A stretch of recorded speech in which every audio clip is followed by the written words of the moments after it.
Hello class 12। तो अब जो है हम चौथी पंक्ति पढ़ेंगे, ठीक है। अब यहाँ पर जो है नौका विहार हम पढ़ रहे हैं पंत जी का, और यहाँ पर चौथी वाली कविता हम पढ़ेंगे। जब पहुँची चपला बीच धार, छिप गया चांदनी का कगार। चपला मतलब होता है नाव, ठीक है। तो नाव कहाँ पर पहुँची है? बीच धार में आ पहुँची है, ठीक है।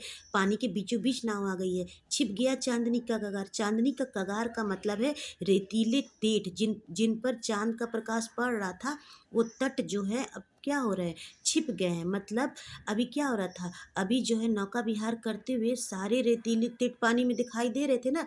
जितने भी रेतीले किनारे हैं, रेतीले तट है, वो पानी में जो है राइटर को दिखाई दे रहे थे, कवि को दिखाई दे रहे थे। लेकिन छिप गया चांदनी का कगार।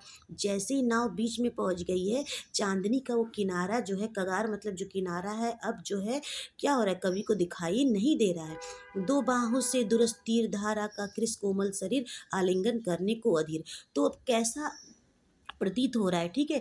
दो बाहों से दुरस तीर धारा का कृष कोमल शरीर। कृष मतलब होता है टेढ़ा मेढ़ा कोमल शरीर। गंगा कैसी स्थिति में, टेढ़ी मेढ़ी कोमल जो है अपने शरीर को इधर उधर करके वो चलती जा रही है। मतलब गंगा जो है टेढ़े मेढ़े रेतीले तट पर बह रही है, ठीक है। अब कैसा लग रहा है कि दो बाहों से दुरस तीर, जैसे लग रहा है कि यहाँ पर जो रेतीला तट है अपनी दोनों बाहों को पसार के आलिंगन करने को अधीर। आलिंगन करना चाहता है। आलिंगन मतलब स्पर्श करना चाहता है, छूना चाहता है। गंगा नामक युवती को वो छूना चाहता है, अधीर होकर जो है, व्याकुल होकर जो है गंगा को स्पर्श करना चाहता है। कौन स्पर्श करना चाहता है?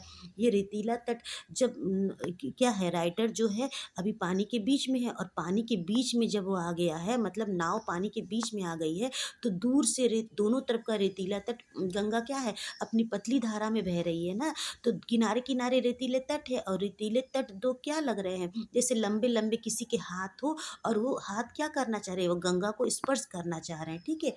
अब देखिए क्या लिखा हुआ है। अति दूर क्षितिज पर विटिप माल भू रेखा सी अराल।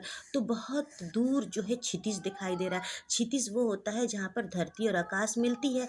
विटप माल, विटप मात मतलब, विटप मतलब वृक्ष होता है, ठीक है, और मात मतलब पक्ति होती है। मतलब ढेर सारे वृक्ष जहाँ पर लगे होते हैं, तो क्या होता है, एक लाइन से वृक्ष दिखेंगे ना, जैसे बहुत सारे वृक्षों की पंक्ति हो। तो दूर, अति दूर क्षितिज पर जहाँ पे धरती और आकाश मिलते हैं, लेखक को क्या दिखाई देता है, वृक्षों की पंक्ति दिखाई देती है। लगती भ्रू रेखा सी अराल। अराल मतलब वो टेढ़ी क्या लगती है, वो टेढ़ी सी भौएं दिखाई देती है। किसकी टेढ़ी सी भौएं हैं? अपलक नभ नील नयन विशाल।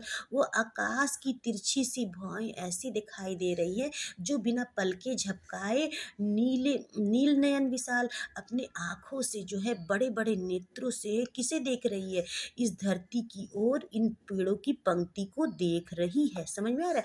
भू रेखा सी, यहाँ पे कौन सा अलंकार है? उपमा अलंकार है। भू रेखा सी, जहाँ भी सा से सी आए ना, तो यहाँ पर कौन सा अलंकार हो जाता है? उपमा अलंकार हो जाता है। तो जैसे लग रहा है कि यहाँ पर जो है नीले आकाश का जो है भौएं जो है, भ्रू भ्रू रेखा मतलब जो भौएं जो है, भौएं को जो रेखा जो है, ठीक है, आँखों के ऊपर का जो भौएं होते हैं उसे भू रेखा कहते हैं, ठीक है। तो भू रेखा जो है अराल अपनी टेढ़ी चाल में जो है, अपलक बिना पलके झपकाए, नीले नील नील नभ नील नयन विशाल मतलब अपने बड़े बड़े नेत्रों से आकाश जो है किसे देख रहा है, इस विशाल जो है पेड़ों की पंक्ति को देख रहा है। माँ के उर पर शिशु सा समीप सोया धरा में एक दीप। वहीं पर बीच में ही राइटर को क्या दिखाई दिया, एक द्वीप दिखाई दिया। एक टापू बोलते हैं ना, द्वीप बोलते हैं ना। अब जैसे ही उस द्वीप से पानी स्पर्श कर रही है, तो वो उसके विपरीत दिशा में बह रही है, ठीक है। तो क्या लिखा है, माँ की उर सा शिशु सा समीप सोया धरा में एक दीप, उर्मिल प्रभाव को कर प्रतीप। प्रतीप मतलब होता है विपरीत दिशा में बहना, और उर्मिल मतलब होता है पानी का प्रभाव, ठीक है ना, पानी की जो धारा होती है, ठीक है, उसकी जो लहरें होती है, उसे उर्मिल प्रभाव कहते हैं, ठीक है। तो जैसे ही वो धारा उस दीप को जो है स्पर्श कर रही है, जैसे लग रहा है कि कोई बच्चा जब अपने माँ के हृदय से लग के सोया रहता है, तो माँ के उर पर शिशु सा समीप सोया। तो यहाँ भी देखिए उपमा अलंकार हो गया, शिशु सा, ठीक है। तो जैसे लग रहा है कि माँ के हृदय से कोई जो है सो रहा है। कौन सो रहा है? छोटा सा बच्चा सो रहा है। मतलब कि वो धारा जैसे ही उस टापू को स्पर्श कर रही है, उस द्वीप को स्पर्श कर रही है, जैसे लग रहा है कि कोई अपनी माँ के हृदय से लग के सो रहा है। वो द्वीप क्या हो रहा है? वो द्वीप जो है अपनी द्वीप से स्पर्श होके गंगा की लहरें क्या हो रही है? जो है एक शांत भाव से निश्चल होकर जो है बह रही है। उर्मिल प्रभाव को कर प्रतीप। उर्मिल मतलब यहाँ पर क्या बताया मैंने? यहाँ के पानी की लहरें बताए, और प्रतीप मतलब विपरीत दिशा। तो जैसे ही जो है उस पानी को स्पर्श करती है तो वो विपरीत दिशा में जो है लहरें बहने लगती हैं। वो कौन है वियक? क्या विकल को? उड़ता हरने निज विरह सुख। तो अचानक से क्या दिखता है कवि को? एक विहग दिखता है, पक्षी। ये कौन पक्षी है? क्या विकल कोक? क्या यह व्याकुल कोक है? मतलब चकवा है। उड़ता हरने निज विरह सुख।